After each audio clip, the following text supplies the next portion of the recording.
Артерийн даралт ихсэлт.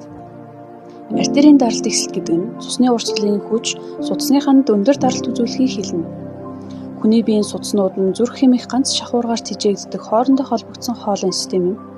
Хэрэв таны артерийн судаснууд цаг хугацааны явцад нарийж хатуурвал зүрх цусыг шахахын тулд илүү хүчтэй ажиллахад хүрдэг. Хэрэв артерийн даралт ихсэлтийг хяналтгүй орхивол эрүүл мэндэд ноцтой бүр амин насан аюултай асуудлуудыг үүсгэж болзошгүй.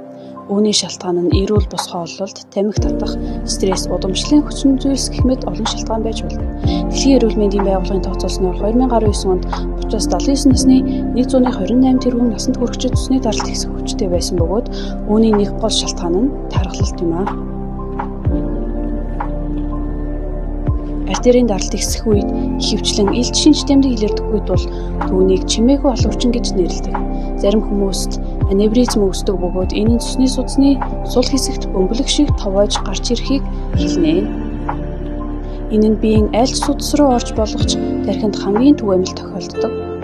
Өндөр даралтын улмаас энэхүү зүлгэн хагарвал цус алдах, харвалт өгөх, эсвэл гэнэт нас барах зэрэг аимшигтай үр дагаварт хүргэж